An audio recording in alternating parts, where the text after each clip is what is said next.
Gostaria de agradecer à comissão organizadora, na pessoa do professor Rogério Munari, por esse espaço que foi oferecido à nefrologia intervencionista, para que nós possamos aqui na tarde de hoje discutir um pouquinho sobre as perspectivas na intervenção e tudo aquilo que já tem sido feito, especialmente em Curitiba, mas aqui no sul do Brasil também, e algo que nós esperamos que se espalhe para o resto do Brasil cada vez mais.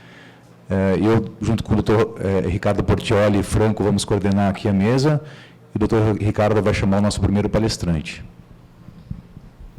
Bom, estender os agradecimentos do Domingos aqui, e vou convidar o Rodrigo Peixoto Campos, que é professor da Universidade Federal de Alagoas, nefrologista do HC aqui de Curitiba, da Federal, e nosso colega na nefrologia intervencionista ali da Fundação ProRenal. O Rodrigo vai falar sobre a experiência de 14 anos do Centro de Nefrologia Intervencionista. Rodrigo.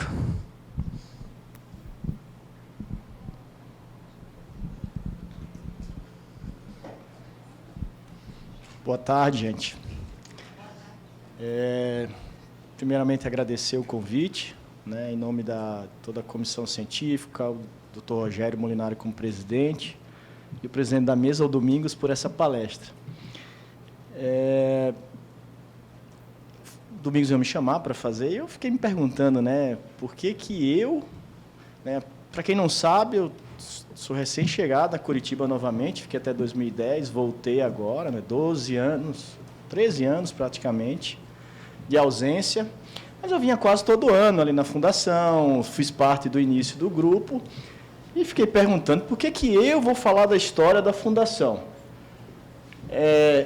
Com certeza não é pela minha beleza, tá? Eu gosto de guardar fatos, fotos, história, e essa aqui é a minha foto de residente ainda, tá? Achei um dia desses, na minha mudança achei essa foto. Só para ter noção de algumas imagens, né? Aqui o doutor Riela, a doutora Maria Aparecida, eu, a doutora Margarete, Domingos, a Lília, o Júlio, tá? O doutor Marcelo não estava aqui, estava na Suécia, o doutor Dalto, quem não conhece a Elisete, né? Cassiano esteve com a gente, nosso famoso voltei ao evangélico e reencontrei o dinossauro, né? Onde tudo começou. Quando eu comecei a residência em 2003, nefrologia, o doutor Riela passando visita com a gente, e ele falou essa frase sobre Lifeline, que era a linha de acesso da vida do paciente com doença renal crônica, né? A gente até então a gente não entendia muito disso, né? Aos poucos a gente começou a entender, e é por isso aqui, ó, isso é uma publicação do JAMA em 2015, os pacientes que iniciavam diálise com fístula, prótese e cateter tunelizado, dados do USRGS com mais de 500 mil, o que acontecia em 5 anos, né? Prótese em relação a catéter tinha uma proteção de 18% na sobrevida e fístula de 35% na sobrevida. Então, iniciar com um acesso permanente, fístula e prótese é melhor. Dados mais recentes, o que acontece com o paciente no primeiro ano? O paciente que começa com catéter, no primeiro ano a mortalidade chega a 21%. Com fístula, chega a quase 6% só. Então, sem dúvida, iniciar com fístula. E é melhor um catéter não tunelizado ou tunelizado? Isso é o dado da minha aluna, ela publicou no passado, no Congresso Brasileiro, está saindo agora na revista. O que acontece nos primeiros 90 dias, quando o paciente tem diálise com catéter não tunelizado e tunelizado? Nessa análise multivariada, entrar com não tunelizado em relação a um tunelizado, a mortalidade é quase 5 vezes maior de morte nos primeiros 90 dias. Eu já tinha mostrado isso de manhã, só para ter uma noção do que está acontecendo no nosso país. Cada ano vem caindo, né, o percentual de fístulas e aumentando de catéter tunelizado, juntando tunelizado com de curta permanência, chegando a 28%. Então, a gente está num verdadeiro problema no nosso país. E o que acontece? Né? Qual é o ciclo natural em busca de um acesso ideal? O paciente chega lá na clínica, vamos imaginar que está chegando com tunelizado, que não é a realidade, tá? A enfermagem fica monitorando esse catéter, eu falei hoje de manhã sobre isso, é encaminhado por ultrassonografista para mapear, vai para o cirurgião vascular para confeccionar. Ah, não maturou, ou maturou, teve uma disfunção inicial, vai para a radiologia intervencionista, fazer uma angiografia, angioplastia. Ah, não deu certo? Volta, fazer outra fístula. Ah, não, vai para o catéter, volta, vai para o radiologista intervencionista. Sem acesso, vai para o cirurgião geral, bota um Tenkoff. E termina, no final, perdendo e voltando para o nefrologista. Um ciclo vicioso que não acaba. Isso termina tendo o nosso paciente em diálise, aquele paciente fraturado, passando na mão de um monte de gente. E por que a gente não pode ter um time onde todo mundo conversa? Isso está entrelaçado. Tá? Então, isso é a ideia da nefrologia intervencionista. Tá? A ideia não é só eu querer só fazer os procedimentos, é todo mundo conversar. Assim funciona na fundação. A gente tem cirurgião vascular que faz os procedimentos, eu trabalho numa sala e no outro, na mesma tarde a gente conversa sobre os pacientes, né? O Ricardo, diariamente, fazendo ultrassom, está conversando com eles. Tá? Então, essa é a ideia.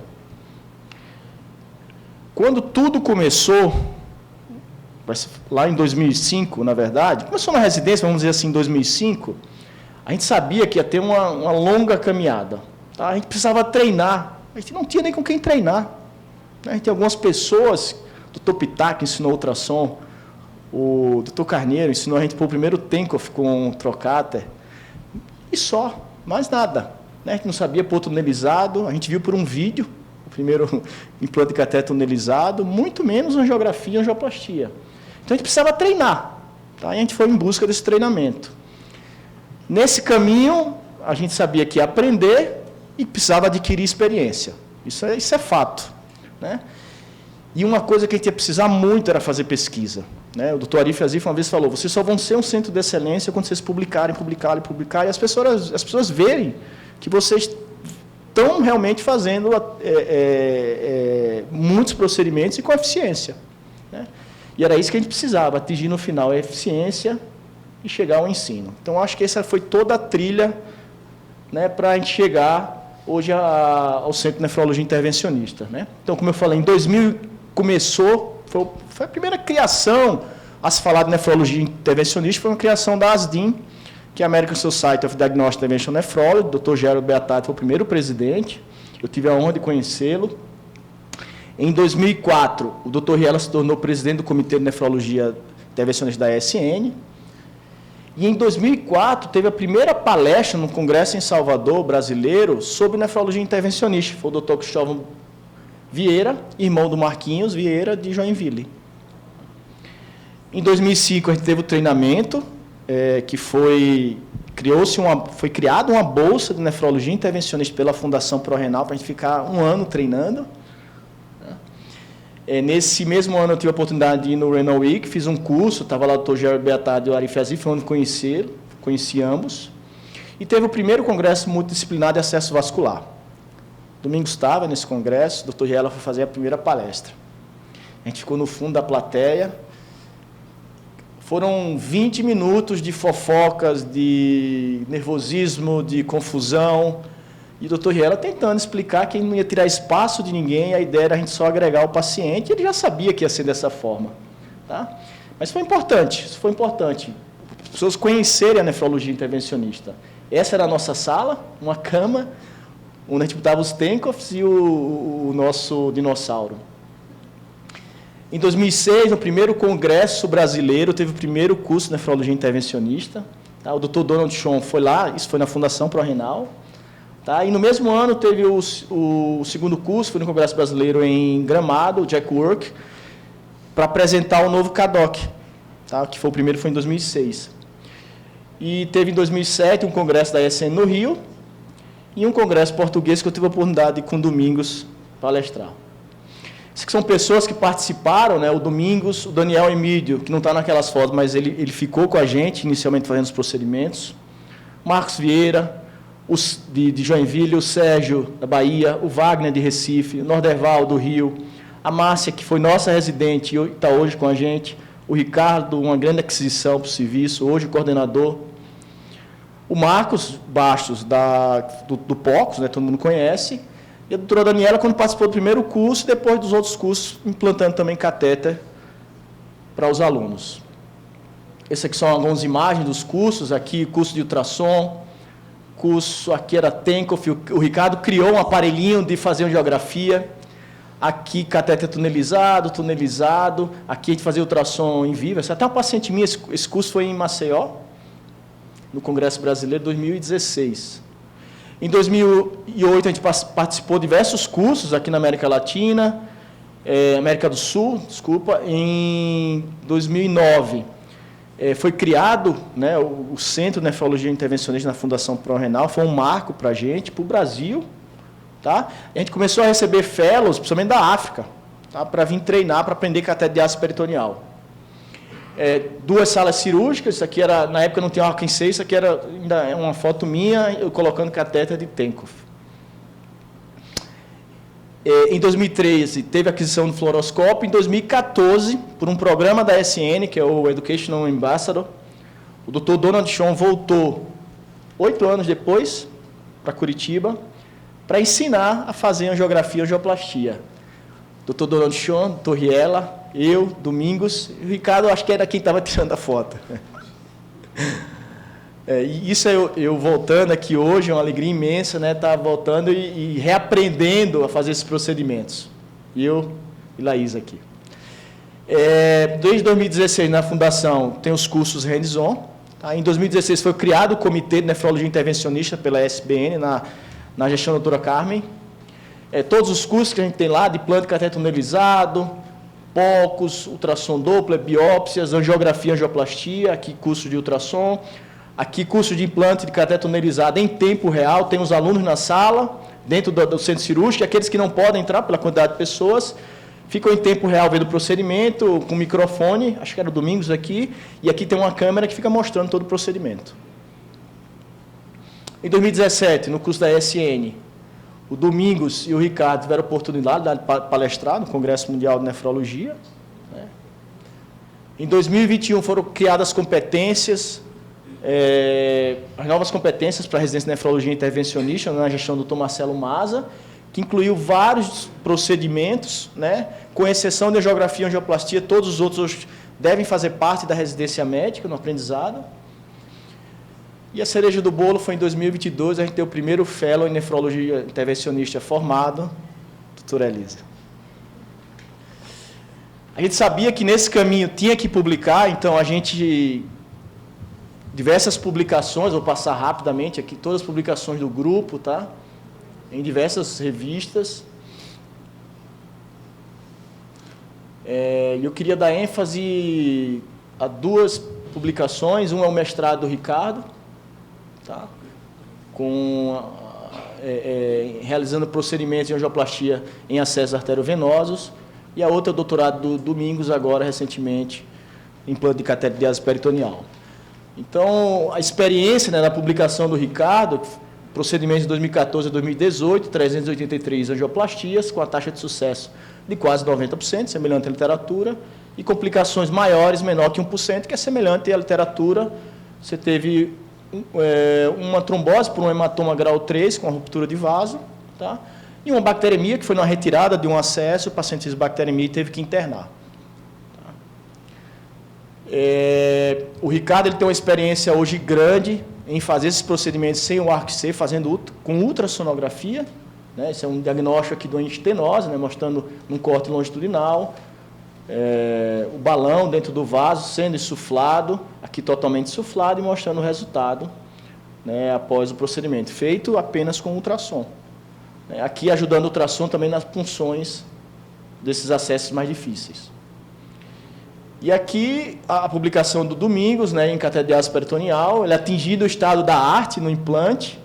Esse aqui, 2007, são fotos minhas de como a gente implantava catéter de ácido peritoneal, olha o corte que a gente fazia. E olha como sai o paciente hoje na cirurgia do Domingos, né? Ele usa tanto o ultrassom para punção, o radioscópio para comprovar que o contraste está saindo livremente dentro da cavidade, a colocação do guia e o implante do catéter saindo com apenas um pontinho. Com resultados excelentes, né? Disfunção do catéter estatisticamente significativamente menor que nos implantes por trocáter ou cirúrgicos e com taxas menores de infecção de saída. Eu fiz um levantamento recente agora de tudo que já foi feito desde 2015 na Fundação, então a gente atingiu 8.600 procedimentos. Tá? De acessos arteriovenosos, quase 3.000, sendo 1.500 confecções de fístula e mais de 1.200 angioplastias. Tá? Em catéteres de hemodiálise, foram mais de 4.000 procedimentos, 2.348 tunelizados, 476 ainda CDLs, a gente coloca em alguns ainda lá, e retirada 1.300. Catéter de diálise peritoneal, mais de 1.100, 839 implantes, 60 reposicionamentos, 229 retiradas e biópsias, 280 biópsias renais e 43 biópsias ósseas. O Domingos faz biópsia óssea e a gente faz também na Fundação. Mas a gente ainda tem barreiras, né, para a nefrologia intervencionista. Uma delas, para todos, é o treinamento. A gente passou por isso, então acho que quem quiser hoje participar disso tem centro para treinar, é melhor. Tem cursos, né, e fora o centro. Ainda é um problema o reembolso. Tá? As operadoras privadas de saúde, na teoria, na época da doutora Carmen, ela questionou e não tem problema do nefrologista fazer, só que algumas dizem, não, por exemplo, o nefrologista não pode fazer biópsia óssea. Não vai ter reembolso. Tá? E tem ainda esses pesos, né, para as operadoras de saúde em relação a gente, que a gente tem que brigar. Em relação ao SUS, existe uma categoria que chama cirurgias nefrológicas, né, e na classificação brasileira de ocupações está lá. O nefrologista pode fazer tudo, inclusive fístula, intervenções em fístula. Tá? O grande problema é que são todos procedimentos ambulatoriais por APAC ainda. Tá? E o reembolso é pequeno. Tá? Então, a gente precisa melhorar. Inclusive, agora a Brasileira de Nefrologia mandou, acho que para as pessoas, para a gente dar questionamentos, sugestões de como eles conseguirem, junto ao SUS, modificar os códigos, e eu mandei algumas orientações, porque a gente precisa, por exemplo, ter angioplastia, angiografia de acesso arteriovenoso pelo SUS, que a Fundação sobrevive desse reembolso. Fora doação, ela sobrevive desse reembolso. Os preços de dispositivos ainda são caros, melhorou muito, imagina, quando a gente fazia era muito caro, hoje está melhor. Tá? E o pessoal ainda precisa ter salas intervencionistas, idealmente com ultrassom e fluoroscópio. Pelo menos um ultrassom, né? Você fazer mapeamento, implante de TENCO, catéter tunelizado, e até intervenções com angioplastia. A ESN tem programas de treinamento espalhados pelo mundo. O aluno pode se inscrever, o residente, o próprio, depois formado, ele pode se inscrever, e a gente acabou de se inscrever, está esperando em dezembro receber notícias se a gente vai ser um novo centro, né, e aí qualquer pessoa pode se inscrever e pode vir treinar. Eles têm programas de 4 semanas e 12 semanas. Então, só para você ter uma ideia de preço, para intervenção em fístula arteriovenosa, é um procedimento feito por APAC, ele paga R$600, não paga nem os custos do material. Se a gente vai para um IH, né, um internamento, onde você pode fazer uma angioplastia de cava, isso sobe para 1.600, e de um vaso periférico, né, isso chega, chega a 1.065, né, é quase o dobro do que paga uma intervenção em fístula por APAC. Então, poderia ter um código por APAC para esses procedimentos e que a gente pudesse entrar como o realizador do procedimento.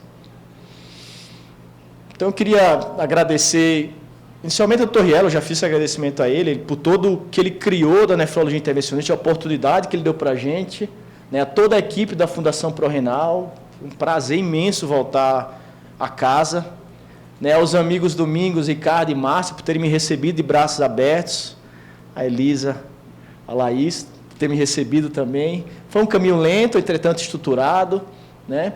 Eu até questionei hoje o nosso presidente, por que não criar um departamento de nefrologia intervencionista dentro da sociedade, deixar de ser só um comitê, né? Atuar para esse reembolso específico, para angiografia e angioplastia dos acessos vasculares, e precisamos continuar intensificando o treinamento. Tá? Vocês tiveram o treinamento de hipóxia com o Ricardo ontem, né? E a gente precisa intensificar isso aí. Não cabe todo mundo numa foto, então teve dias diferentes, eu tirei várias fotos, né? Agradecer a todos, a presença de todos aqui. Muito feliz em trabalhar lá novamente e obrigado pela atenção, gente.